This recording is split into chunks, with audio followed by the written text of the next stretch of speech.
This All right. conference will now be Please recorded. call out when you hear your name. Judge Aurelio Guerra. Here. Sitting in for FAR, Commissioner Daniel Chavez is online. Thank you, sir.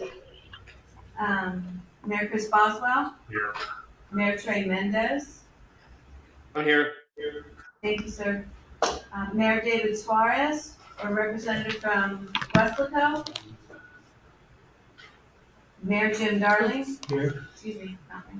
Let's see. Sophia Benavides has joined us, I believe. Here. Thank you, ma'am. Commissioner Ellie Torres, thank you for being here, ma'am. New to the board is Commissioner J.R. Garza for Alamo. Here. Thank you, sir. And sitting in for Johnny Garcia of Edinburgh, we've got Councilman Dan Diaz. Here. Welcome to the board, sir. And Mayor Rick Salinas. Here. For McAllen, Commissioner Omar Quintanilla. For Mercedes, Oscar Montoya, Mayor Oscar Montoya. For Mission, Councilwoman Nori Garza. I saw her earlier. She stepped away. For Primera, Mayor George Ledesma. Thank you, sir. For Rancho Viejo, Mayor Maribel Guerrero. For Raymondville, Commissioner Edward Gonzalez. Here. Thank you, sir. For San Benito, Mayor Rick Guerra. Here. Thank you, sir. For San Juan, Commissioner Mark Villegas. For UTRGV, Mr. Richard Sanchez. Here. Thank you, sir. For South Texas College, Mr. Paul Hernandez. For TSTC, Ms. Claudia Hernandez. For Delta Lake Irrigation District, Troy Allen. Here. For Williston County Navigation District, Mr. Ronald Mills. Member at Large, Eleazar Yogi Garcia. Member at Large, Sergio Contreras. And for Grassroots, Ms. Lupita Sanchez Martinez. Lupita, I saw your name up there. Can you turn your camera on, ma'am? Okay.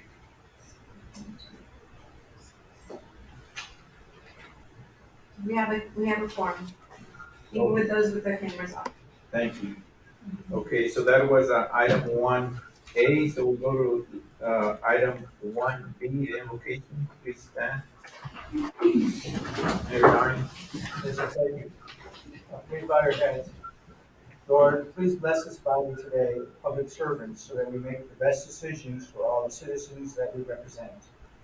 May you impress us with deliberation, with courtesy, listening, and respect for all of those present today.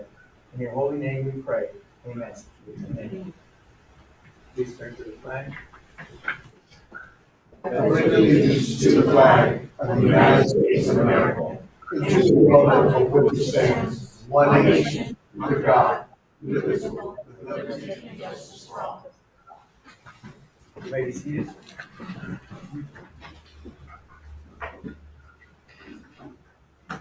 So we go to item number 2, consideration and action to approve minutes, March 30th, 2022.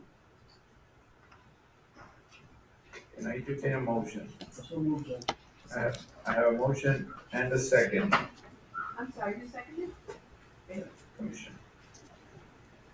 Any more discussion? All in favor signify by saying aye. Aye. And all opposed, same sign. Motion carries. Item number 3, public comments and or report from the legislative delegation. I have not received any requests. All right, if none, we move on. Item number 4, the administration, Mr. Manuel, Executive Director. Thank you, Mr. President.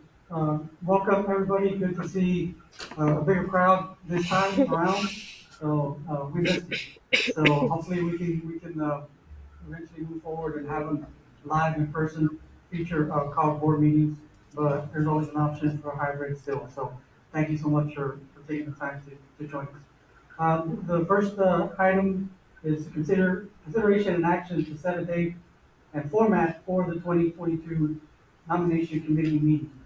As you all might recall, every year we do have elections in May, and that's to move forward or identify different members to serve on the executive committee that consists of the 6 members, and also to look at the at-large members and subsequently provide that recommendation to the board of directors at the May board meeting. So at this time, again, we're asking to set a date. Typically, we want to have it around the second, preferably the second week of May. If everybody's available, it's open to everybody. We can have it hybrid or in person or both. And so May the 11th would be the ideal date to have that meeting. But I would take any recommendations that the board might have, So the main date that you're suggesting is May 11th. if possible. If possible, does anybody object to that or suggest otherwise? If not, then you need that in form of a motion? And the time as well. Okay, what time do you say? I'll leave it up to the board, typically at noon or 2 o'clock. We had it last year, 2 o'clock in years past. Okay, recommendations to the clerk. Anybody object to that? Would it be a problem to have it like we have this? No. Okay.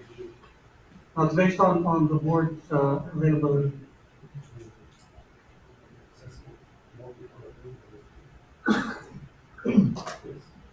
It could be more accessible to people at noon than it would be here. All right, suggestions for noon? Can I entertain a motion May 11th at noon? I so move that the for the nominating committee, date be May 11th, 12, p.m. And that'll be here. Here at the, In person? that would probably work. We can have a hybrid if you wish. I know that he is welcome and encourage it, but I think we still need to if it's available. We'll send out the email. Okay, so I'll second the motion. okay, so I have a motion and a second, and obviously the way you can either come in person or tune in. So, any more discussion? All in favor, signify by saying aye. Aye. And all opposed, same sign. Motion carries. Line item D, presentation and action to the set quarterly investments report. It's Crystal, volleyball. Good afternoon. The investment report was provided for your review. There are no questions. It requires board action. Motion to approve. I have a motion and a second. And who was second? Second was. More discussion? All in favor, signify by saying aye. All opposed, same sign. Motion carries. Thank you. Line item number C, consideration and action to recommend 3 nominees to Texas General Land Office Community Development Block Grant / Mitigation Citizens Advisory Committee. Mr. President, this item, we were contacted by Texas GLO to notify the LRGVDC that they had a resignation. As Yvette Barrera resigned from the advisory committee. And so they are requesting a recommendation of up to 3 members. First would be primary, and the other 2 would be alternates to consider. And as you may know, this is an application type of position. So applicants submit their applications, GLO reviews, and at this time they're lacking to fill that one vacancy on the advisory committee. And they provided a list of recommendations for you to consider your selection from. Any recommendations? I make a nomination of Sammy K. Phillips, the Executive Director of South Texas Collaborative for Housing and Development, as a candidate. Okay, so I have Citizen for a motion. But- Nominate. Well, I was instructed that it's more of a recommendation than an actual action item. They're the ones that actually take the formal action to appoint. They want us to nominate people, right? So how Correct, many do it's a they? nomination. So that's all you do is. It's on the screen for those folks that are online or here. I would nominate Commissioner Lee Torres, along with your recommendation for your person to do. Okay, Well, so we those two already, I'm sorry. No, go ahead. Excuse me. Go ahead. Those two are already part of the nomination or not? They, On the list or not? they're part of the list. They're already. Well, Well, now officially, it's totally said, by the way, do we need to do the same for, someone need to do the same for Laura Garza, or has it already been?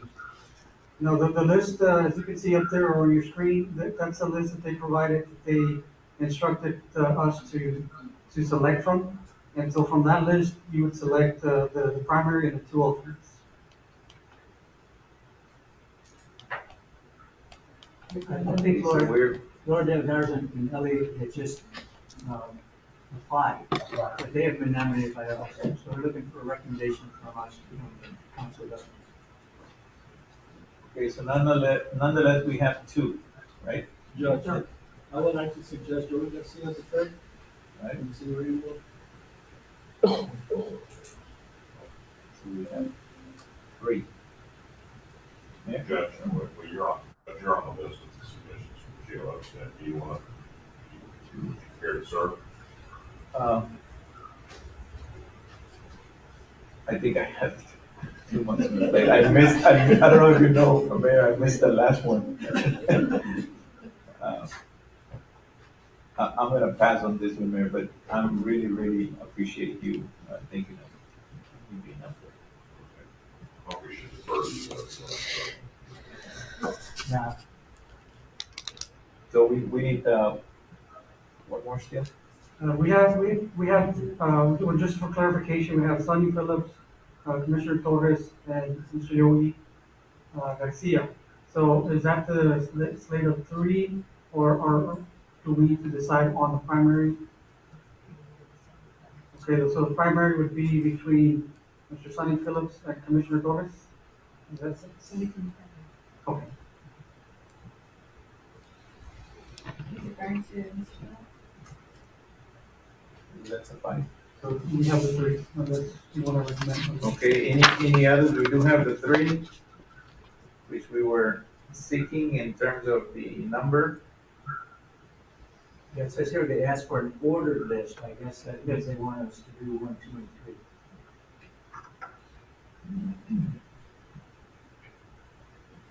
In an open vote, we're gonna make the other list. Can I nominate? So would we put Mr. Phillips as one, Ms. Torres as two, and Mr. Garcia as the third as three? Does anybody disagree with that? Okay, I'll take it a step further. Let's see, if we don't, obviously, we don't have all three here. So we have Ms. Torres here, and that's about. Do you disagree with that? Okay, she's fine with that. Mr. Phillips is not Wanna working. make sure. All right, Mr. Phillips is not working. No. No, sir. okay, so then, you don't need this in form of a motion, or do you? No, just a recommendation, All right, consensus.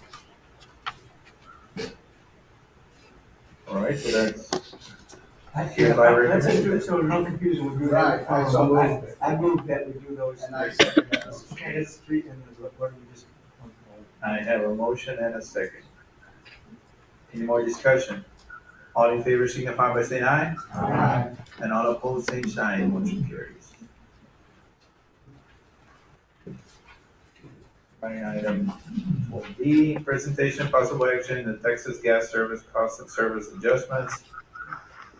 Ms. Tracy Tackert, and she made a no, not her. But as you all know, we did have a presentation, more of educational type of informative meeting prior to this one, for those of you that didn't tune in.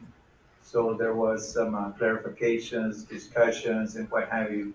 So having said that, I know that sometimes we get into wanting more detail, especially on this particular line item. So go ahead. Yes, good afternoon. My name is Naomi Perales. I am here in the Rio Grande Valley at the Harlingen office. I'm the Community Relations Manager, and I wanted to welcome everyone. It's been a long time since I've seen you all online and here personally, and I wanted to introduce from our Austin office, Stacy McTaggart, who's the Director of Rates and Regulatory, and she will be talking to us today about the cost of service adjustment. Thanks, Amy. Good afternoon, everybody. So yes, as Naomi said, I work for Texas Gas Service, and I'm in charge of our rates and regulatory activities. And we have an annual cost of service adjustment. As we discussed earlier, the cities are the regulators who set the rates that we charge our customers for the cost of service portion. Cost of gas portion is the market price. You can go forward, Sarah, when you have a chance. And so we come every year to have you take a look at our rates and adjust them. And so here's our annual visit about that. And I just want to start out by acknowledging that we've been through kind of a tumultuous period, all of us, all together, with the pandemic and economic events and the like. And during all of that, during the pandemic and continuing, Texas Gas Service takes very seriously its commitment to customer assistance for customers who may be having trouble paying their bills for whatever reasons, for whatever circumstances in their lives. And during the pandemic, whenever the hospitalization rates get to a certain level, we suspend disconnects. We did that in the past, and if we have another wave and the hospitalizations reach up to another level, we will do it again. And we have a lot of payment options and payment plans for customers who call in and let us know that they're having trouble. We'll extend payments for several months so that they can get caught up.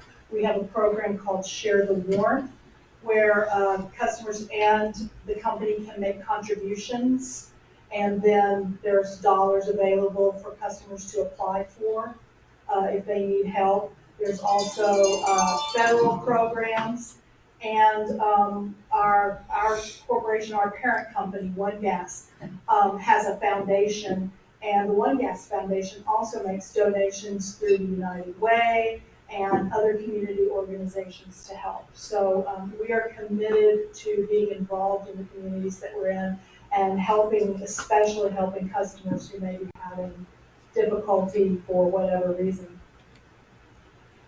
So cost of service adjustment, we talked about this a little before, so I won't belabor it. It's an annual look at our rates. It looks at what is our investment and how has that changed in the last year. How have our expenses changed in the last year, up or down. We calculate a rate adjustment. The percentage change in expenses is capped at 5%. So for example, this year, I think our expense increase exceeded the cap by several $100,000, and that's just off the table because the expense increase can only be 5%. So you figure out that expense change subject to the cap, you figure out your increase in investment, and you calculate a rate adjustment amount. And we come to see you every year to lay all that out for you to look at and investigate. So what do we have this year? You all will be getting via UPS, each of the cities will be getting the filing either today or tomorrow via UPS, probably addressed to the city secretary. And it will have all the detail about the changes in investment and expenses. But what you're going to see in it is that over the past year, we invested a new additional $17 million in plant, in pipe in the ground, meters, those kinds of things. Either new or most often replacing aging pipe. And so that $17 million is driving a need for a $2 million increase in rates to support the cost of borrowing and stuff, to support the financing cost of that 17 million, and also taxes and depreciation. In addition to that, we've seen expense increases for leak survey, for repairs, pipe repairs. We have a lot of expenses associated with compliance with federal and state safety mandates, required testing, safety testing on our pipes. And we have seen increased labor and contractor costs in this last year, as we have seen prices start to go up and the labor market tighten. We have definitely had some labor cost increases. At the same time, the COSA does reduce the time and expense that we would have to spend setting rates in a rate case. A rate case can be a big, expensive affair. And so you see us with this COSA every year as a sort of a simplified way for you all to take a look at our business operations and for us to figure out what is an appropriate rate to charge. So this year's COSA increase is, it's total overall 2.9 million, and that's the revenue increase. And 2 million of that is related to plant investment. And so once you've apportioned it to the different customer classes and designed rates, and all of this is set forth in the COSA tariff as to how that's supposed to be done, what it comes out to is a 50-cent per month increase for the customer charge and a 16-cent per CCF increase to the volumetric charge. And the average customer in the Rio Grande Valley, residential customer, will see a $2.26 increase to their bill, to their monthly bill. Average commercial customer in the valley will see a $20.72 monthly bill increase. Procedurally, the official filing date is tomorrow, although it may actually hit your offices today. And the deadline for the cities to take action is July 27th. So no one has to decide anything on that today in terms of what the increase ought to be. That will need to happen in each of the cities by July 27th.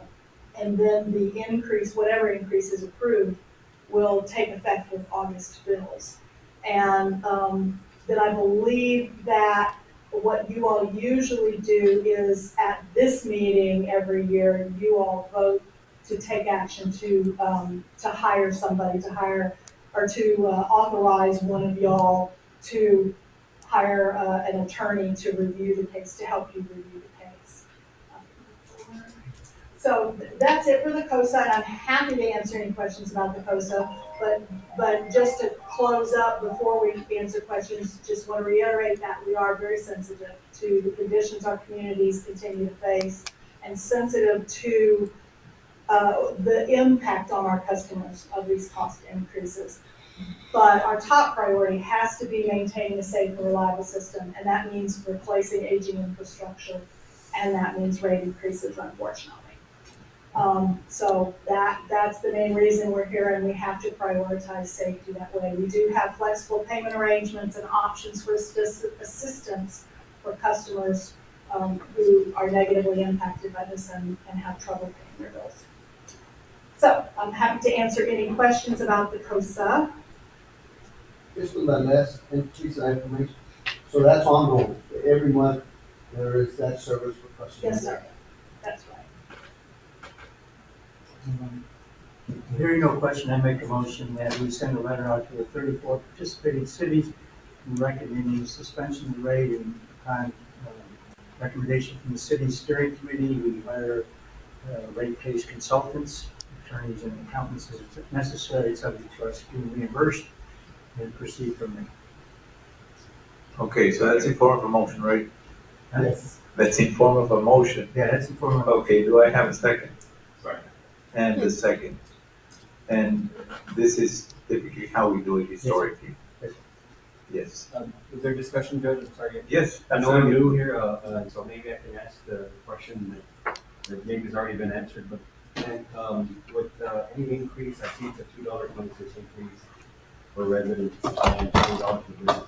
So, being the pandemic and all the funding that's been available, was there not any funding available for this cost to offset raising rates for residents? No, so there's not, pandemic grants or funding like that that offsets our investment in our system, but there has been money that has flowed into communities to assistance agencies to help customers pay the bill. So the money's not coming to us, but it is available to our customers. So Texas Gas Service had no availability of funds, anything throughout the pandemic? No. Awesome. That's all I have. So the federal government had a program where there were 50 families with internet and phone. Did you guys get any of that funding also to help out to those families, residents that were not able to pay? Right, we wouldn't receive that funding. Agencies that help the consumers receive the funding. So the consumer connects with the agency to get the funding directly to the consumer as opposed to the funding You coming sent to me a us. presentation. No, it's just like Well, do you guys have a visually. program about that? So you don't need to put it up? Yeah, you can put it up, but it's not It gonna might be. be Gotcha, size gotcha, or gotcha. face residents sometimes. I was like, Because again, for example, right now, Right. that can help and pay the bills. Yes, sir, we have a couple of programs. We have a program called Share the Warmth, where dollars are set aside that customers can seek assistance for paying their bills. And then we also have, if you go to our website to texasgasservice.com/cares, CARES, it has a whole lot of information by area, depending upon, where the customer lives, about what agencies have money and what is the process that the customer needs to go through to access that So they gotta assistance. go to agencies to qualify for that money. That's right, we don't qualify them, the agencies do that.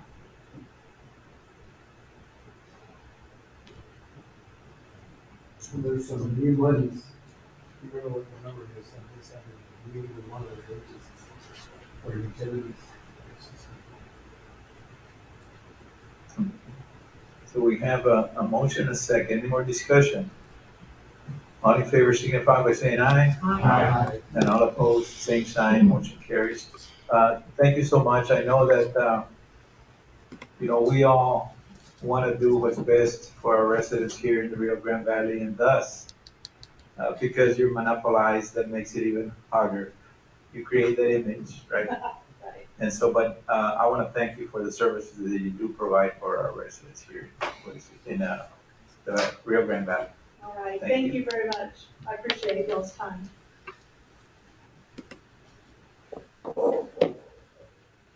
4E, presentation on homeowners assistance and reimbursement program. Ms. Casas? Yes, Mr. Elijah Casas, he's online. He'll be providing the presentation. Yes, good afternoon, Judge and members of the board. Elijah Casas, Texas General Land Office. I am also joined by Ms. Shauna DeWitt, who is a representative from GrantWorks for this presentation. Today we wanted to go ahead and talk about our renewed push for the HARP program, which has been active for over a year now. But the GLO is seeking more applications in Hidalgo County, Cameron County, and Willacy County. So we have renewed our outreach efforts to encourage homeowners that were affected in either the 2018 or the 2019 storms to please start their application as soon as possible. There is a variety of ways that members of the community can apply. They can go ahead and do so on the program website, which I'm going to go ahead and include in the chat now, along with my contact information. So they can start an application online today. But as well, we understand that some folks might need a little bit of help. What they can do is on that same website, they can schedule an appointment to go into our West Local office and sit down with a representative from GrantWorks and work through their application together. So at every point of this process, we want to make sure that the homeowner feels that they are being taken care of and they're being guided through the process. So we want to make them feel as comfortable as possible. But as well, there is a phone number available on the website, which a homeowner or prospective applicant can go ahead and call as well for more information. So just some points about what the program does, which it does provide homeowner assistance through repairing and rehabilitating homes, reconstruction, improving a damaged home so that it is stronger against natural disasters, but as well as elevating homes above flood level in conjunction with reconstruction assistance, temporary relocation assistance as well. But what I think is very interesting and I think makes this program very well rounded is that there's a reimbursement aspect to it. So there is reimbursement up to $50,000 for certain out of pocket expenses incurred for repairs, which include reconstruction, rehabilitation, mitigation, and repayment of SBA loans. So we try to help those as well that might have already taken care of the damage, as well as those that may be still living with it.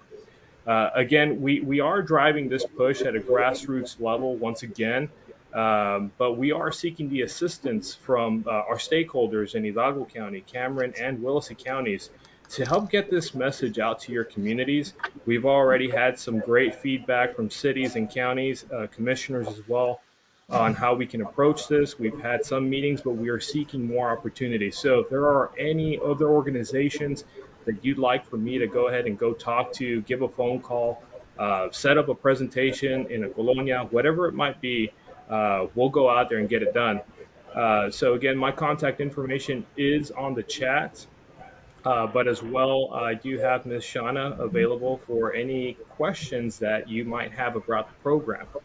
Again, what we're trying to do here is that if there is a homeowner out there that was affected, we're just encouraging them that if they were affected in any way in 2018 or 2019, to please start your application as soon as possible.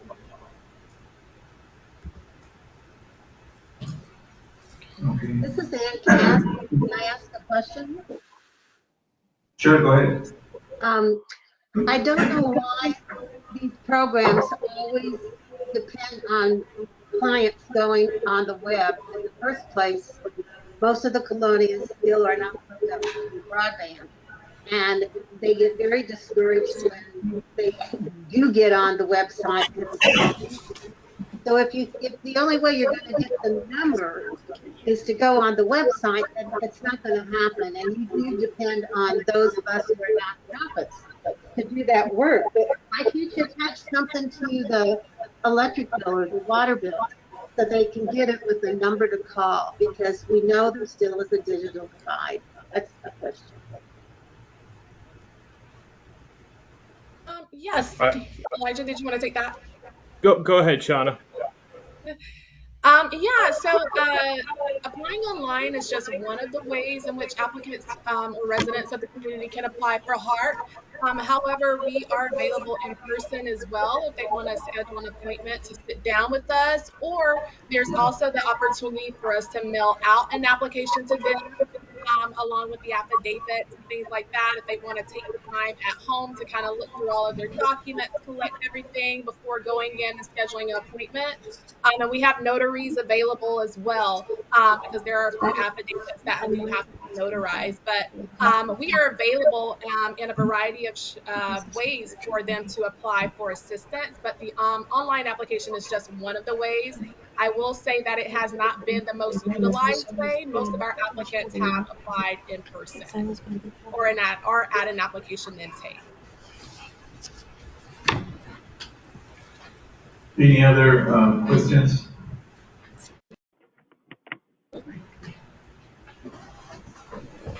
What I would recommend, obviously, this is a good program, is that if you have ideas as to how to reach out to residents to apply, and you get with Don and or Mr. Casas, and that they'll work with you as far as you know your community best, and they'll work with you to try and make that happen. Judge, if I may? Yes, sir. At the city of Lyford, I have been having a conversation with Mr. Casas, and we are coordinating a date where I have a list of individuals that need those repairs, and we're gonna bring them in and explain to them the program and assist them in filling out these applications. that is true about people being able to get onto computers or literate about computers. So that's one way that we're doing working with them. That's good. If there's no other questions, Mr. Casas? Thank Yes, you so much. Judge. Thank you. I appreciate the board's time and the audience as well, ladies and gentlemen. Thank you so much. And again, my contact information is in the chat. We can also send you materials, digital materials, as well as I can drop off physical materials at your locations. We would like for you to use our resources. We don't want you to use yours to ensure that you have everything you need for this outreach. Thank you. So we move on. Line item F, Executive Director Report, introduction of new staff members. Yes, Mr. President, board members, just want to welcome, we did have receive one new employee, Ms. Samantha Isis. She's a payroll specialist with Valley Metro. That's the only one we received today. Item number 2, just wanted to touch base really quickly on the 88 legislative update. As you may already know, Lieutenant Governor Patrick released the interim charges to the Texas Senate on April 4th. There's quite a few topics mentioned that impact programs uh, that affect the regional councils of government. Um, the lower Oglala Valley administers within the region. Senators submitted nearly 600 policy recommendations to the Senate to study before the next session. We'll continue to monitor the hearings and the opportunity to make input as the legislative ramps up its interim activities. Please let the LRGVDC know, or myself know, if there's any topics of interest that you'd like to submit or mention that we submit information on. Some of the charges that might potentially impact the councils of government fall into the categories of business and commerce, criminal justice, health and human services, local government, natural resources, transportation, and water, agriculture, and rural affairs. All these committees are going to meet over time before the end of the year. And so at the beginning of the year, they're going to gavel in the 88th legislative session in January of 2023. So as information is made available to us, we'll in turn relay it to our board members. Item number 3, I have great news, and I'll touch this a little bit on this a little bit, and turn it over to Ms. Sarah Gerlin for some more information. So we have great news. The LRGVDC was recently awarded an AmeriCorps Vista grant of approximately a little bit over $200,000. The Vista project aligns with the program priorities such as economic opportunities, health, future health, environmental stewardship, and focuses on priority populations such as rural communities and areas of deep poverty. Ms. Sarah Dillon, can provide the additional information. Good afternoon. Can everyone hear me? Yes, so we do want to recognize that this has been a collaborative effort between all the different departments of the Lower Rio Grande Valley Development Council. This project with AmeriCorps Vista. AmeriCorps Vista is a national organization. They provide service members to different areas of the country. These are service members, meaning they do not provide work that would replace a permanent job, but this is to increase capacity. So what that means is that we would have individuals coming in, basically volunteers that would be addressing the following needs, which includes transportation, mobility, and accessibility, health for the aging and at-risk populations, economic development and job access, as well as public safety. Some of the examples of the service provided includes data collection and research. I'm sure all of you know that there's just not enough data in the Rio Grande Valley to fully understand what our needs are and how to address them specifically. So that also includes a significant amount of research. We will have Vistas working with different nonprofit organizations, local governments, institutions of higher learning to do research and eventually create a data sharing platform. And that will include information such as health data, public safety data, transportation data, information that's vitally useful to us. This will in turn allow us to write grant applications and focus our efforts more accordingly. This also includes conducting surveys and quality care assessments. As you know, the Lower Rio Grande Valley Development Council provides a significant amount of direct services, either through our aging department or through Valley Metro. But we'd really like to understand the quality of service that we're providing. So service members will be engaging with the public to really understand, could we make our service better, and going and developing a method for more strategic engagement.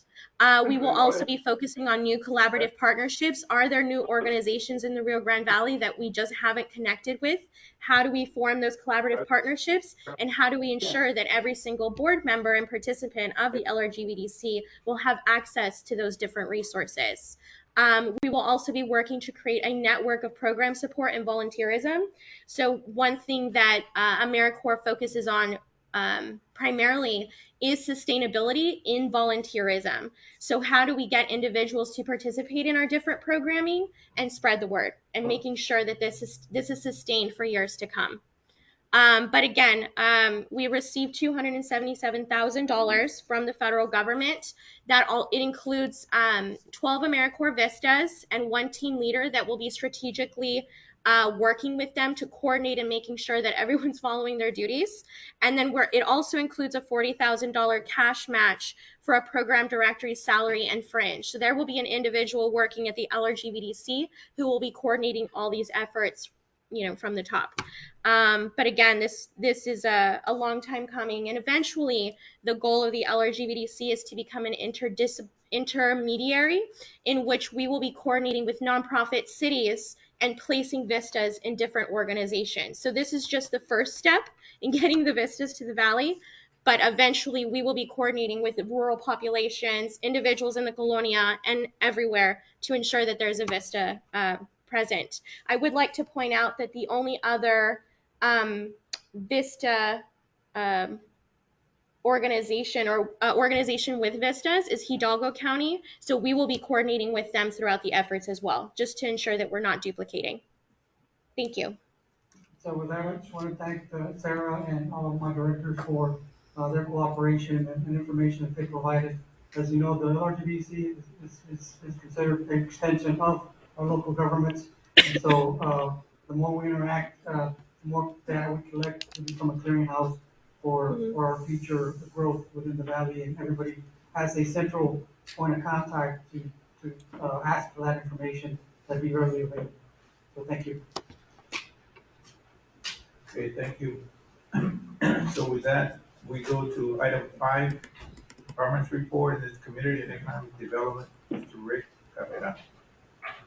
Good afternoon, Judge Guerra, members of the board. Thank you for having me. Can everybody hear me okay? Now we can. I think you got Yes, we do. Okay, excellent. I'll keep everybody here. Good afternoon. Thank you for joining us today. I'm actually calling in remote. I am at the Southwest Regional Economic Development Administration Conference in Houston as we speak. I'll keep my briefs or my comments brief for the sake of time. I know it's getting longer in the hour. No action items this month, Judge Guerra and the rest of the board. I do have 2 important updates that I do need to share with everybody. First of all, I know I've mentioned this in past board meetings. We're working with a third-party consulting firm to come up with an economic resiliency plan. And I've been mentioning that some outreach would start taking place. Right now, we have 4 listening and input sessions scheduled between May 9th and 10th, and they're basically the same session. We're scheduling 4 so that if you can't make one, you have 3 other options to go and attend. The attendance is, we would like to have in person, but we'll have a virtual option also as a hybrid. We'll be getting those invitations out to you later today, if not later this week. So everybody keep your eye out for that. Just kind of pencil in May 9th and May 10th. It's important that we get everybody here on board. We get the input that we need because that study is as good as the information we're getting from everybody, and in addition to some other factors. Second, and certainly not least, we have sent out emails for the upcoming Road to Recycling tire collection event that happens on May 28th. And I believe we have a total of 17 people interested so far, or 17 communities. I want to bring this up because the deadline to apply for that, or at least throw your name in the hat in terms of participation, is May 13th. So everybody here, if you have not, first of all, if you've not received anything from us, by all means, let me know. You can email me at rcarrera@lrgvdc.org. If you have received that and you are interested in participating, please let us know sooner as opposed to later so we can make plans accordingly. And again, this is for our Road to Recycling tire collection event that goes on every year. That's been quite a success, and we're happy to continue it. So with that, I'll conclude my comments and then open it up to any questions if anybody has any. And of course, thank you, Sarah, who was running the PowerPoint, the water levels. I don't know if Mr. Garling is available or with us to comment on the water or the reservoir levels at this point. Yeah, I might point out that I checked this morning, I think we're at a little less than 29% of the reservoir, total reservoir system. The rain we just had recently was unfortunately south of much of the watershed for the reservoirs. And our all-time low was 19% in 1998. And we were real close to, cities got fully allocated that year, but they wouldn't have gotten the next year, but we had significant rainfall. So everybody needs to, all the cities need to look at their conservation ordinances because I think they triggered something when we went below 30%. You know, they did 40% and 30, usually like 10% increments. Let's just pray for rain. Right, let's do that. Thank you, Mayor Darling, because I can tell you from afar, looking at the radar, I thought for sure that everything in Stark County was hitting the watershed, but I guess it was south of there. So again, any questions? If no questions, thank you, everybody. You know where to find me. Feel free to reach out. Okay. So before we move on, any questions for Mr. Carrera? So with that, we move on to B, Health and Human Services, Mr. Jose Gonzalez. Consideration and action to approve contractors for direct purchase service. Mr. President, members of the board, good afternoon. Yes, I have two action items. First one is to approve contractors for our direct purchase services. This is a program where our case managers purchase services for their individual clients. We have two providers. One of us, Tesoro de la Fe Home Health for respite in home, and also American Medical Home Health Services for homemaker and respite. And Signs Pharmacy, all 6 sites for prescriptions, DME, and medical supplies. Again, these are the services that our case managers utilize to purchase services for their clients. Having heard Mr. Gonzalez, can I entertain a motion? Move to approve. I have a motion by Mayor Darling and a second. Any more discussion? All in favor, signify by saying aye. Aye. And all opposed, same sign. 2, consideration and action to approve contractors' request for rate change. Yes, sir. All Texas Home Health Healthcare is one of our contractors for homemaker and respite care. They finally realized that $9.50 for hourly rate for those services is not enough to really have a quality personnel. And so they requested to change their rate from $9.50 to $13.25. $13.25 is kind of the average of what we have with the rest of our contractors. And that gives them enough, I guess, overhead to really hire quality personnel that can take care of their clients at home. Advisory Council is recommending approval. I have a motion to approve and a second. Any more discussion? All in favor, signify by saying aye. Aye. And all opposed, same sign, motion carries. Then we have the, Here's the status report on our CDC program. This is a program that we have with our Aging and Disability Resource Center that provides outreach to try and convince seniors to get vaccinated. And so, you know, the young lady, Vanessa Salinas, has been out there in the road and going to different communities and events to really convince our seniors to get vaccinated or, you know, get their boosters. And, you know, so it's been a very successful program. great. I think we're doing somewhat better value-wise on this issue. And I think there is a presentation. Not so fast. I could have Mr. Darling, Member Boswell, and the judge at the podium, please. Well, it's a sad day that we turn around. It's a sad day that we're gonna have to do this, but I do on your retirement. And so I've been on the board for 17 years, but before that, I was on a bunch of nonprofits that deal with elderly. And I can say firsthand, I've seen issues out at work and helping, all that he's done for especially our needy, especially our elderly, and the programs he developed and monitoring the nonprofits and building the type of programs. Has been tremendous. You really make a difference in an issue and thousands, and we have thousands of elderly people and people in need. Thank you for the great job that you did.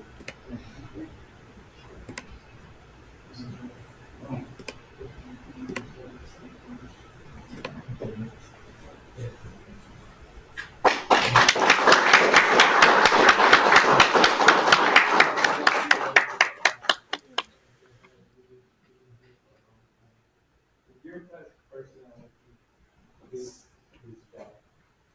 His job is you. And whoever is taking over is going to have a big shoes to fill. And you here cannot work with you in one part or another. Thank you for what you've done for all these citizens and all these these. Thank you for actually, I want to thank the board because we did not have the support of the board. We wouldn't be able to do the things that we do. So I want to thank the board for that. Probably have to get a lot of phone calls, even though they're not here. You're the institutional knowledge, you're supporting our senior population here in the county. And I feel the work you've done with, much has been very rewarding to work with our senior population, but also very challenging to work with our senior population. And you're the guy to just really fit the bill to do that for all of us. So thank you so much for your service to our organization and the senior population for that balance. Thank you. Thank you, Linda.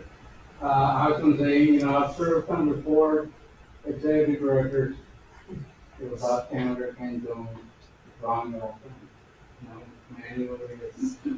I also served in the previous AAA directors, and so, and numerous staff.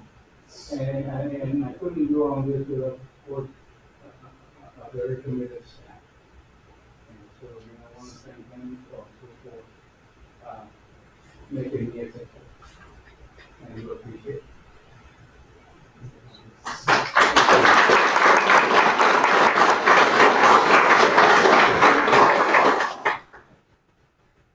Thank you.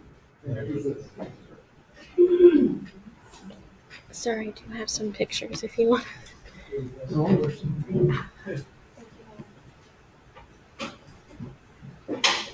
As you will see on the screen, we have some photos of Joe throughout his tenure with the Lower Grand Valley Development Council. And folks, the party's just beginning. This was a unique opportunity, timely because we wanted to present Joe with the award for all the tremendous hard work he's done throughout the years, and catering to our most vulnerable population. And so, like I said, the party is beginning this Friday from 11:30 to 1:30. We'll be having a farewell party here for Joe in this boardroom. So all the board members are invited if you wish to attend, if you have the time. Please join us. Thank you. So with that, we move on to C, public safety. Rene Perez. Consideration and action to approve fiscal year 2022-2023 Edward Bryant Memorial Justice Assistance Grant Program branches and resolutions. Good afternoon, Mr. President, board members. The CJAC committee, the Criminal Justice Advisory Committee met on April 14, 2022. I'm not sure if y'all want to approve them individually or would like to approve them all as a whole. There was 4 funding sources. I don't know if you want to go through each one or if you'd like to approve. I think it'd be better we just approve all 3 and then we just state them so that in the record. So, 2 is the State Criminal Justice Planning, 421 Program Rankings and Resolution. 3, Violence Against Women, Formula Grant Program Rankings and Resolution. And fiscal year 2022-23 Coronavirus State Fiscal Recovery Program Rankings and Resolution. So we need a consideration action to approve the committee's recommendation for next year's CTEC. Subject to any questions, I move approval of the committee's recommendations. I have a motion and a second. Any more Who seconded? Right there. Sorry. Any more discussion? All in favor signify by saying aye. Aye. And all opposed, same sign. Thank you.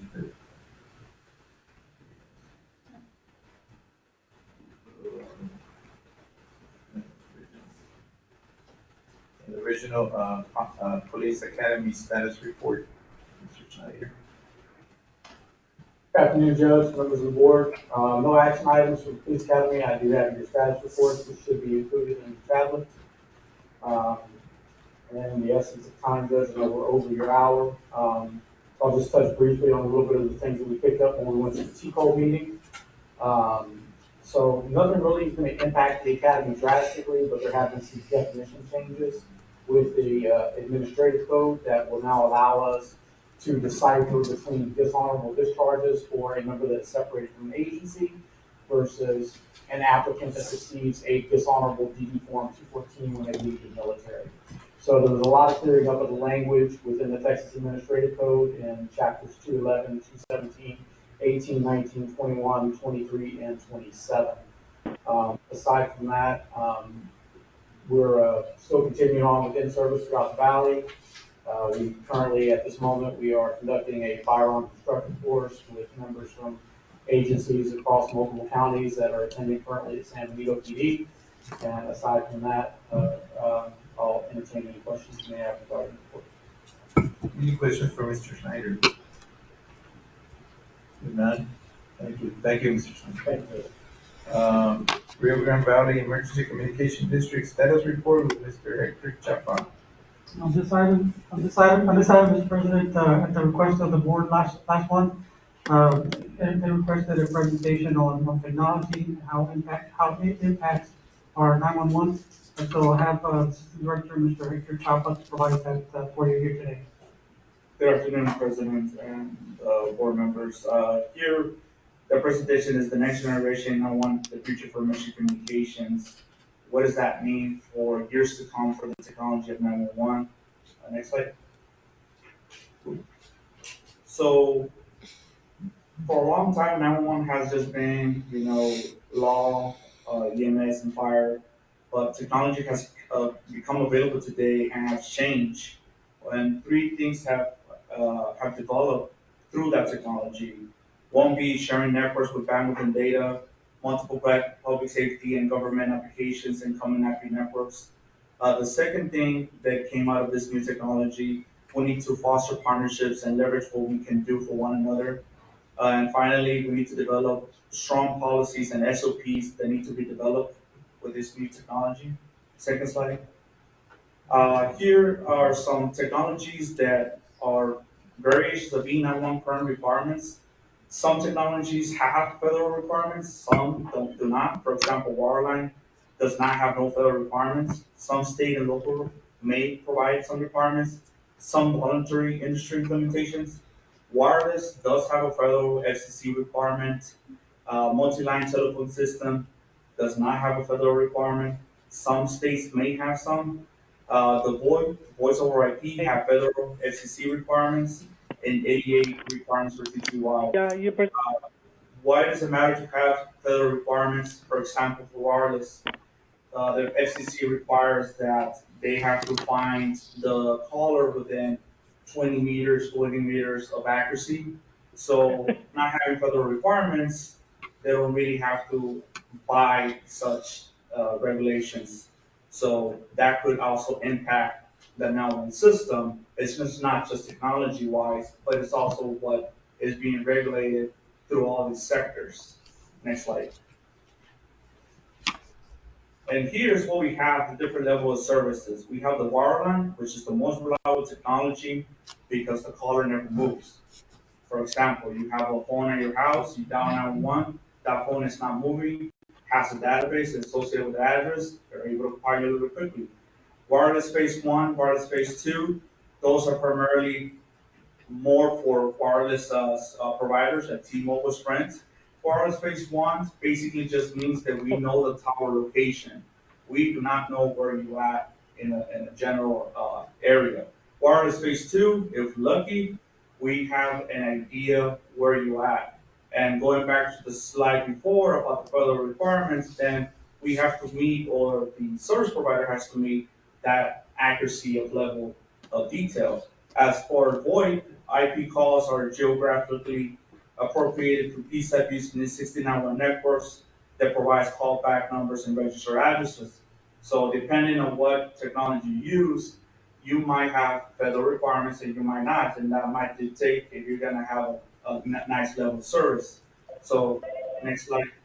So what's the challenges moving to digital broadband? You have over 60,000 public safety answer points across the United States. Not everybody has the same technology that we have in the Rio Grande Valley.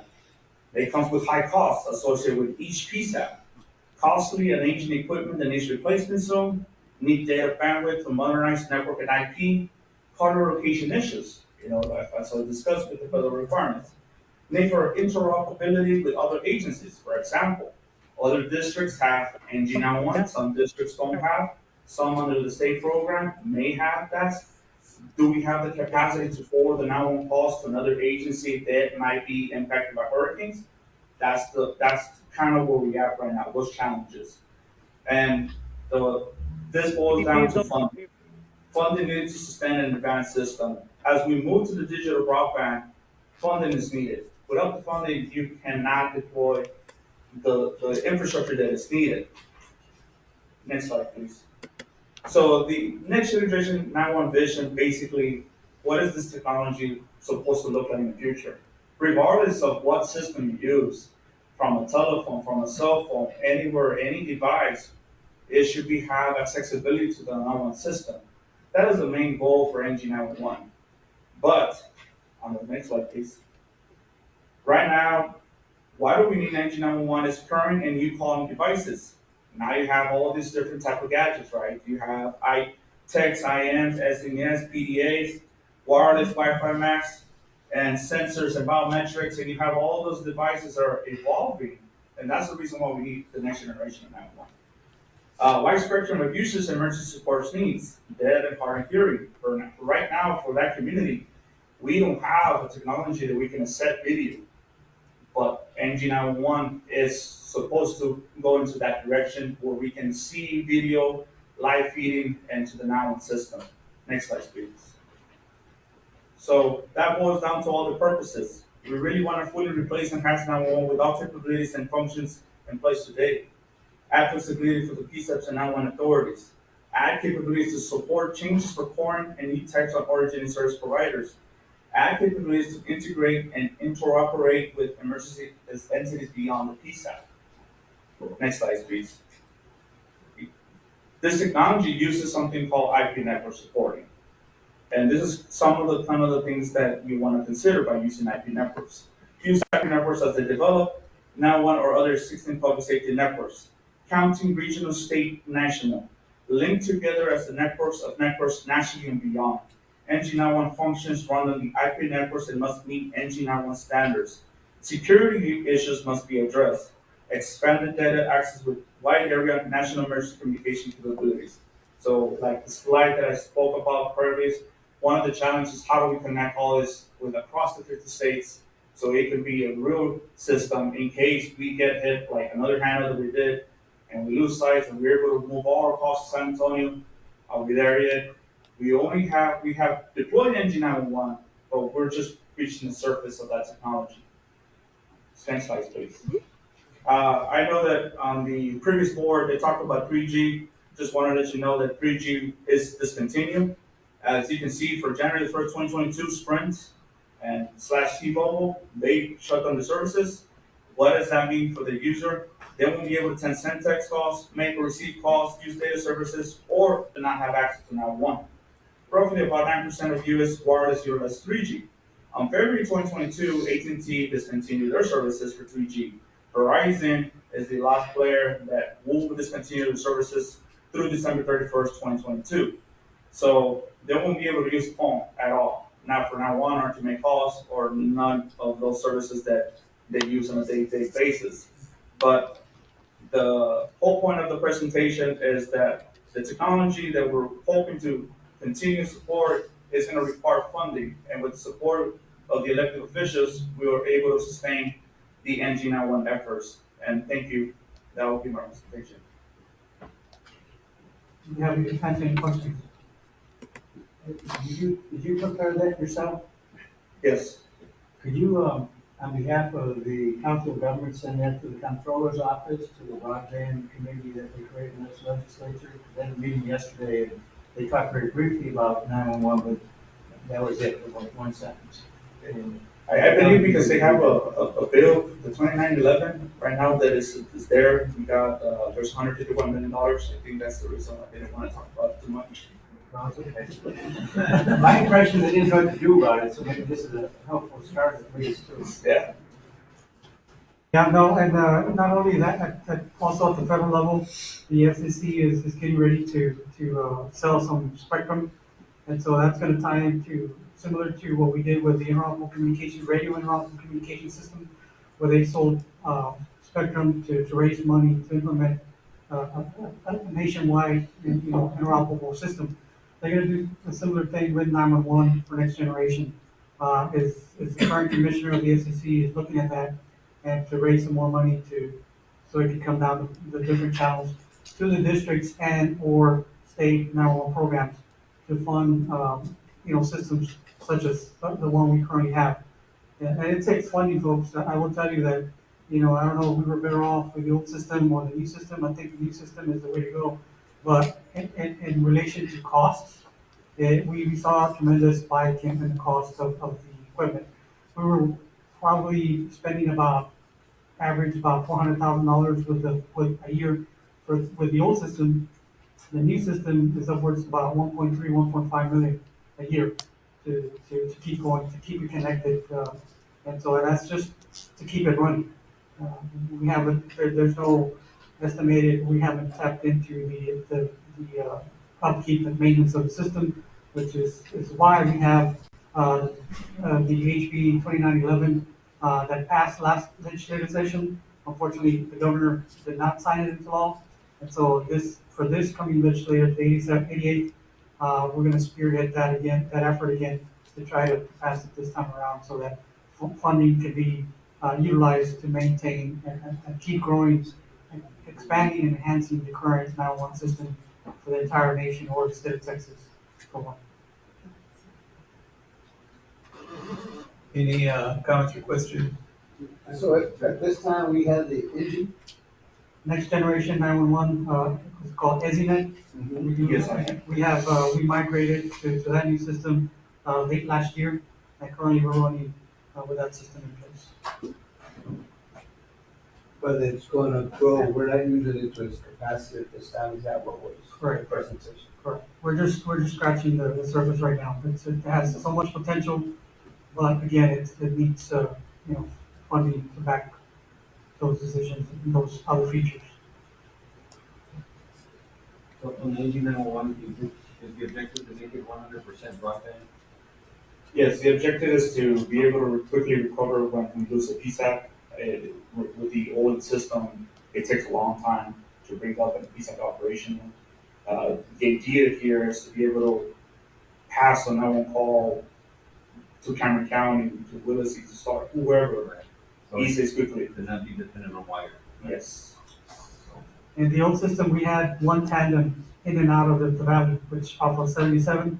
So anything that was cut along that line, 911 was not operational, was down. And so it took allowed to bring it back up. So if you call 911 on your cell phone, you need to drag yourself over to a tower. Right. Or have Maybe broadband where you're at. everywhere. I guess that's why they're pushing the broadband. Yeah. But I'm coming from the EMS side of the environment, like, longer than I care to admit, but when you were talking about video conferencing, I can imagine being able to look at the patient and say, do this, do that, versus instructions on a paper. So, I mean, it's amazing. It's just, we have to be broadband. I think that's going to be a challenge. Yeah. It seems to be getting traction both at the state and federal level as far as the availability of funding for that specific. Hopefully, to manage. The other is, of course, we do have now the 911 district. Yes. With Sheriff Guerra as the chairman, and Mayor Gonzalez out of Granville as the vice chair. And there's discussions already having to do with what you brought up here. Well, the real challenge is, I mean, it's a challenge in lower income neighborhoods and within cities, but the real challenge is going to be in the rural areas where houses are a mile apart or whatever, communities are miles apart. Yes, I agree. Is there another question? What was that? The net you mentioned, sir, what was the name of that net? First net? Or I heard somebody saying net. That's the name of it. Next generation. I believe he's referring to the ESI nets. I heard somebody say, I think there's a first responder channel, what was it net? First net, is that what I heard? No, that's separate. That's radio communication. Okay. For first responders, first net. Well, because I know that's trying to go broadband also. Yes. So it's a different system. Yes. Is there any other comments or questions for Mr. Chapa? If none, thank you, Mr. Chapa. Thank you. Then we go to transportation. There it is. Good afternoon, Chair and board members. For the month of April, can you hear me? Yes. Good afternoon, Chair and board members. For the month of April, I have no action items, just status reports. I do have 3 status reports. I do want to go over the ridership. For the month of March, we provided 45,400 passenger trips. That's a decrease in ridership of 2,475 from the previous month. This is a 5% decrease, and that's due to schools, colleges, and universities that were out for spring break. I also wanted to provide a quick update on the fare collections. I know on the last meeting that was asked. So for the fares were implemented April 1st. We only have data for 2 weeks. On the first week, we did collect 8,959.30. The second week has been 18,319.06. That's a total for 2 weeks, 27,278.36. In the month of May, I will be able to provide you a full report on the fare collections. And that information is for the 5 counties that we provide. It's Hidalgo, Cameron, Willis, Star, and some other county for service. On COVID, I wanted to cover, we continue the COVID-19 precautionary measures, but on April the 18th, 2022, the federal mask requirement was lifted by the Transportation Security Administration, but the LRGVDC Valley Metro will not enforce face masks, but will continue to recommend that people wear masks as recommended by the CDC, just to make sure that we're in compliance, even with all the changes. On the third item for the status report, I just wanted to mention that for the RTAP, those meetings are taking place bi-monthly. The next meeting is to be determined. Once that meeting is determined, we are going to have a subcommittee meeting just to go over with the subcommittee all the recommendations that were made on the regional plan for the 5-year plan. And then after that, we'll host the RTAC meeting just to go over the recommendations from the subcommittee. With that, it concludes my status report, but in case if you guys have any questions, please let me know. Any questions from Ms. Contreras? Thank you for the thorough report. Thank you. With that, item 6 is new or unfinished business. No? So then we go to line item 7 and adjourn. We're hereby adjourned. Nice to see you. Thank you, everybody. Thank you for being here.